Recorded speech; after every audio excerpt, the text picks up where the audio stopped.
Hey everybody, welcome back to another video. So today is a really special video. I've been waiting for this moment for a long time. By the title of this video, you guys probably already know, but my tuning for my Ecoboost Mustang is done. First of all, I would like to thank everybody who helped me build this car. My tuner, Ryan from PD Tuning. It did take us a few months, but we got there at the end and the car literally feels amazing. I would also like to thank VHP Performance who also helped to build this car. And like I said, once this car is dialed up, I will be taking it to Mexico more often.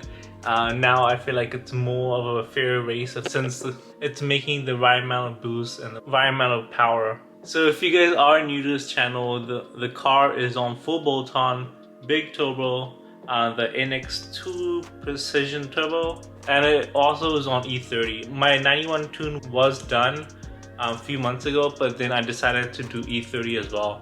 I also was about to do E85 too. I have actually the fuel pump to do it, but I'm going for a different route. I'm trying to buy a different fuel pump, maybe sell this fuel pump that I have and go back on E85. I don't know if you guys can see, but I do have two Mustangs in the back. Oh, it's not even focusing, but there it is. These are all the dialogues that I did for the tuning.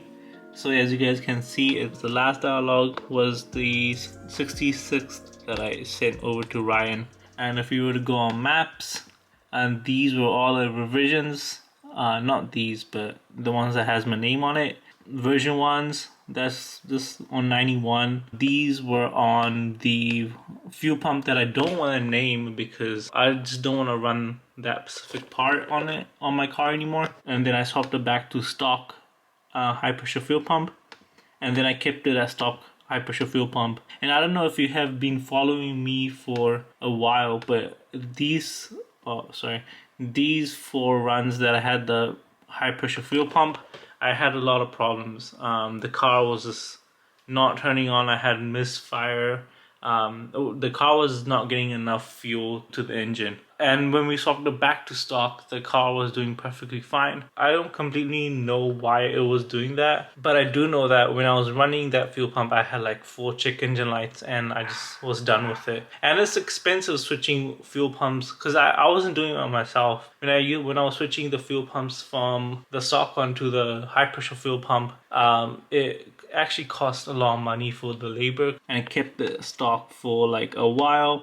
And it took about 9 revisions on 91 gas. And as you guys can see on V2, that's on E30. And on E30 it took about 6 or 7 revisions.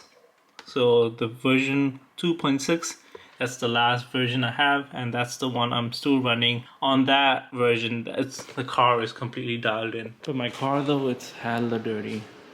I don't know if you guys can see it, but I don't know. If I wash it like today, I'm pretty sure in 2 days it'll probably get dirty again. Bro, I literally have like 9 miles to go for gas.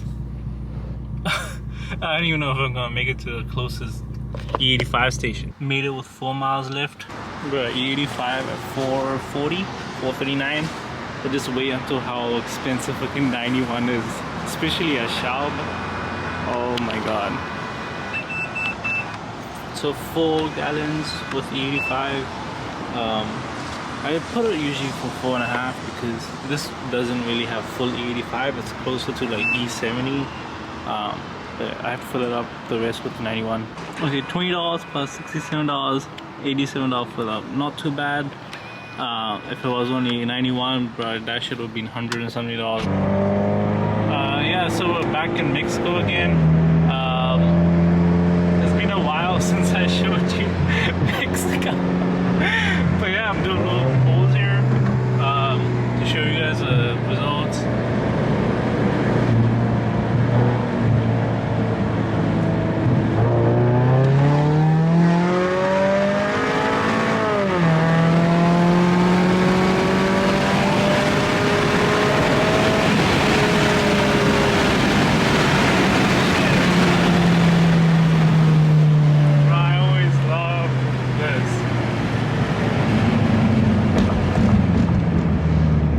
So I think those are the border. That's the border. That's the border of But yeah, honestly, I'd say we should do one more pull, maybe in second gear. I don't know if yeah, I think second gear is better. Let's probably do like a 30 to like 110. Oh fuck, there's a truck coming up here.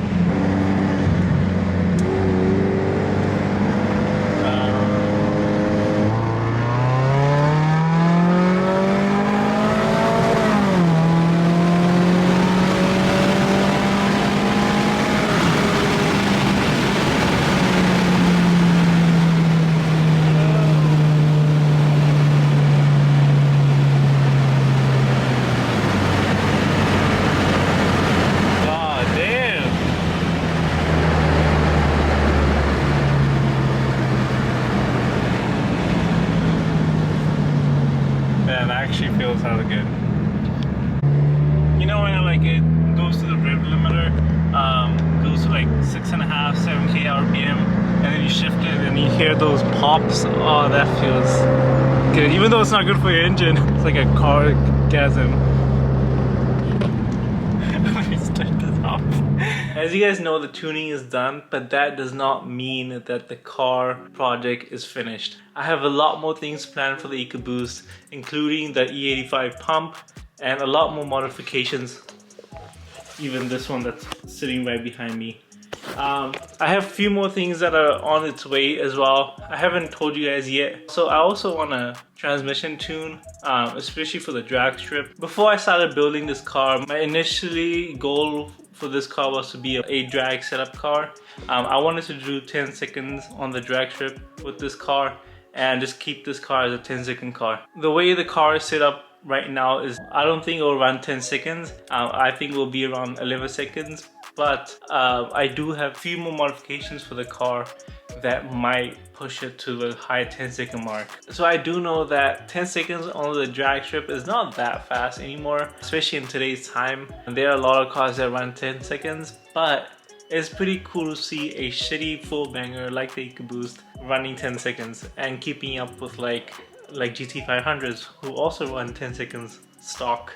I'm not saying that the Ecoboost will beat a GT500, I'm just saying we'll keep up or give it a good race. I still want to go fully 85. I still want to build some parts of the engine, not have a fully built engine. I just want to do some parts that are doable, like the ARP head studs. They're doable. I don't want to do a whole engine rebuild. That's just not on the plans at the moment. But if my engine does blow up, the one I do have right now, I will obviously have to buy a built engine. So yeah guys, just don't get sad that the car is finished. I'm not going to post about it or I'm not going to talk about it. I have a lot more things to do. Right now I think it's about 50% done. I have a lot of things on its way to be put onto the car.